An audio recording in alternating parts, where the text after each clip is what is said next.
life where maybe you thought a particular thing about someone and then something happened and it completely changed your kind of perceptions about them?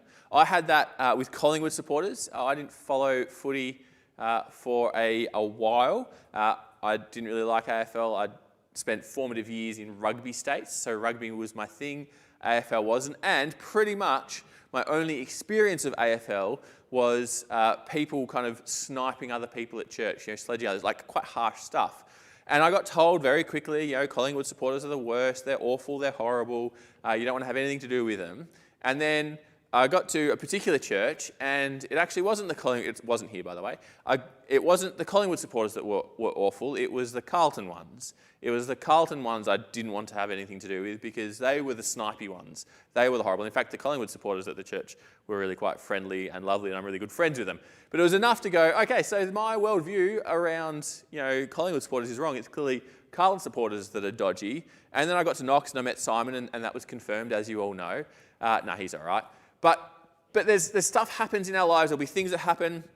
Who knows what it'll be? You'll come across something at school, or you'll meet a particular person who you've never had contact with before, and you have ideas about what that is, and that all shifts, that all changes. Well, today we get to hear about how Peter's kind of worldview, and this would be entrenched in Peter from birth. He was a Jew and understood that only Jews could be God's people, that if you wanted to be friends with God, if you wanted to be right with God, you had to be a Jew. And as we saw kind of in the last couple of weeks, we've seen it spread out. So that would have been changing a little bit. There's the people from Pentecost, and then we've seen that people have kind of scattered throughout kind of Judea and Samaria. They're all over. And then Paul kind of had his worldview changed when he was on the way up to Damascus and met Ananias, and that completely changed. Today, it's Peter. And we actually start off in chapter 10. So if you're going to be reading, it's chapter 10 we're up to. And we first meet Cornelius. And Cornelius is a centurion in the Italian regiment. So he's not Jewish by any stretch of the imagination. Italian, so he is probably Roman, or at least from the Italy area if he's not actually Roman. But, centurion high up. He's done his stuff. He's an accomplished warrior. He would be pretty much entrenched in Roman legion stuff. He knows what's going on there. But we see that he's generous and he's a godly man. He's devout. He spends time in prayer. So he would have been what I've mentioned as a God-fearer, someone who wasn't a Jew, who'd heard about God and went, hey, he's all right, I want to know more about him, and would follow him. And so that's Cornelius.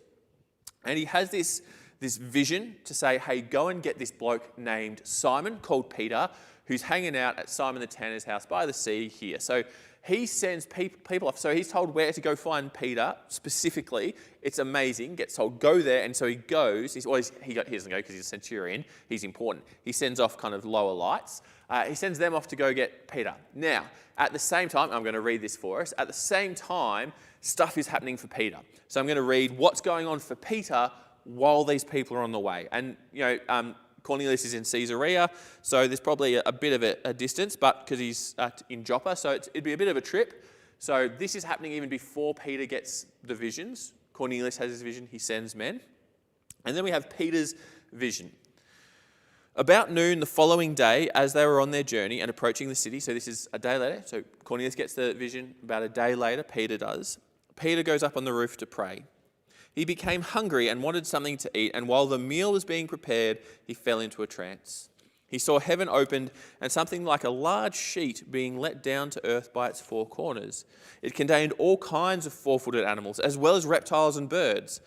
Then a voice told him, "Get up, Peter, kill and eat." "Surely not, Lord," Peter replied. "I've never eaten anything impure or unclean." The voice spoke to him a second time. "Do not call anything impure that God has made clean." This happened 3 times, and immediately the sheet was taken back up to heaven. While Peter was wondering about the meaning of the vision, the men sent by Cornelius found out where Simon's house was and stopped at the gate. They called out, asking if Simon, who was known as Peter, was staying there. While Peter was still thinking about the vision, the Spirit said to him, "Simon, 3 men are looking for you. So get up and go downstairs. Do not hesitate to go with them, for I have sent them." Now Peter goes downstairs, he sees the men, he invites them in, and he hears what these men have to say. They're from Cornelius. They've come to get Peter. Now, 2 things are happening here. Cornelius, who knows God, has been told, go get Peter. He's going to explain some stuff to you. He doesn't know Jesus. Cornelius doesn't know who Jesus is. He's just kind of following the Jewish God, and he's doing that well. And God has told him, hey, there's more that you need to know. Go get this bloke called Peter. Now, at the same time, Peter is having his thing. He's hungry, and he goes up, and he has this vision. And he has this vision of a sheet coming down from heaven, and in it, a whole bunch of animals. Now, for us, we're like, sure, whatever. I mean, maybe we're a bit iffy about eating reptiles and birds. I mean, chicken not, but birds as a general sense. But for Peter, who is born as a Jew, that sheet is full of animals that he is not allowed to eat.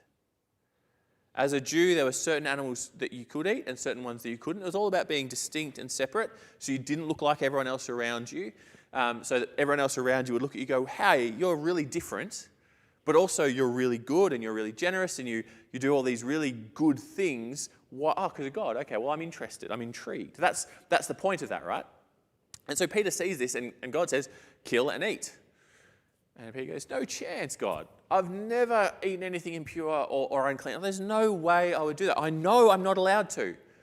That is a thing that says, do not touch, do not eat. You are to be separate from that. And God says, don't call anything impure that I've called clean.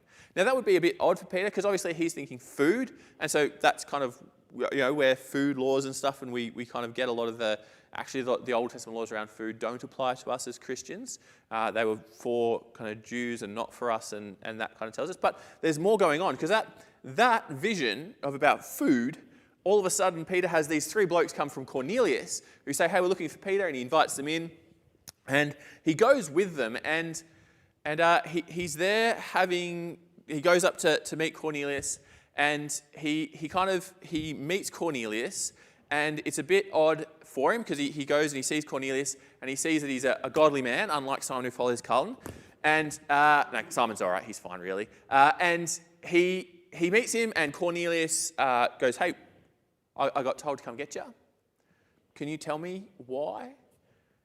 And Peter says, okay, well, I'll tell you about Jesus because that's clearly what's going on here.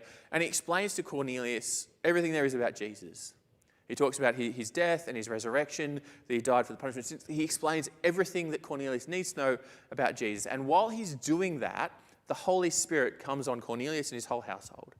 They're not Jews. They're definitely not Jews. There's no way a Jew would be a centurion to start off with. He's a Gentile. So he's a godly man, but he's not a Jew. And the Holy Spirit comes on Cornelius and all of these Gentiles. And the people with Peter kind of go, something is different. Like, what is going on? They're astounded. They're amazed that people who aren't Jews, people who in their mind, in their entire worldview, can't be friends with God, all of a sudden the Holy Spirit is dwelling within them, and they're clearly okay with God. God is okay with them. He sent his Holy Spirit. They're followers of Jesus, that they are with God. And Peter says, I get it now. I understand that God does not show favoritism. Now, I mean, there are times where Peter makes mistakes later on down the track, but this is a really entrenched worldview that he has to kind of get over. But he realizes that, the Old Testament, where there was that distinction between Jew and Gentile, that's not the case. He sees that because of this encounter with Cornelius, where he sees the Holy Spirit come on them with power, and he sees what God is doing among the Gentiles, and says, oh, wow, okay, so it's not what it was. This is a new thing. In Jesus, there isn't this distinction between people who aren't Jewish and Jews. That distinction has gone. God doesn't show favoritism.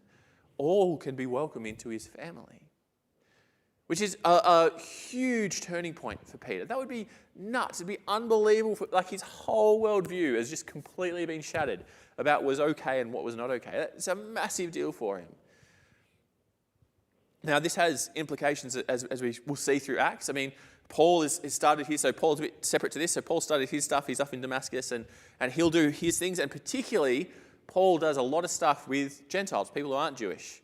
And he's got to come back at some point, and we'll get there, so I'm not going to spoil it. But he's got to come back at some point and talk to the Jewish Christians who've been Christians from kind of when Jesus was first kind of crucified and rose again kind of thing. Like, right then and there, the earliest of believers, the apostles, and he's got to say what he's doing. And And he finds an ally in Peter, because Peter goes, no, I've seen it. I have seen that God doesn't show. I have seen that God is fine with Gentiles, that Gentiles can be in the family of God, the people of God. I've seen that. Now, what's that mean for us? Well, you and I, what does it mean for us? You and I, we're not, well, I'm not a Jew. I don't know about you. I don't think any of kind of the group of here, at least at Knox Community Baptist Church, our youth group are Jewish. We're not Jewish, and if you're not Jewish, prior to Christ, prior to Jesus, you couldn't be in the people of God. But because of Jesus, you and I, we can worship God. There isn't that boundary. There's no favoritism. It's not that God likes anyone more than anyone else. So we might not have that Jew-Gentile divide now, but maybe we go, oh, well, God clearly likes that person more because they've got a better life or a cruisier life maybe, or God maybe likes that person more because they're better than me. Maybe you're thinking, oh, God must show favoritism towards Paul and Michael because they're pastors. If you're looking at stuff and you're thinking, pastors, that's just not the case. God doesn't show favoritism. We can all have the Holy Spirit. We can all have that friendship and unity with God. We're all equal there. There's no difference between and hierarchy of it. All of us are beloved or can be beloved children of God. All of us can be in with God. So if you're wondering what it is to be a follower of Jesus and struggling, are you good enough? Would God accept you? He definitely would. He doesn't show favoritism. If you are a follower of Jesus, it's a challenge for us because, as it would be for a challenge for Peter, to realize that God doesn't show favoritism, and so we shouldn't be picking and choosing who is worthy, who is okay for us to kind of tell them about Jesus. There's no one that we go, I don't like them as much, so I shouldn't tell them about Jesus. That's just not okay for us if we follow Jesus. As we go through Acts, we're going to see more and more how telling people about Jesus is really important. Even if Peter wouldn't have necessarily liked Gentiles, this bloke's a centurion. There's no reason why he would have liked him, but his whole worldview was changed. So as we read through Acts 10, hopefully you do read Acts 10, you will see God doesn't show favoritism. And that's a really good thing for us, because otherwise we wouldn't be able to be friends with him. But it's also a bit of a challenge for us who do follow Jesus, that we shouldn't be showing favoritism either. Have a great week.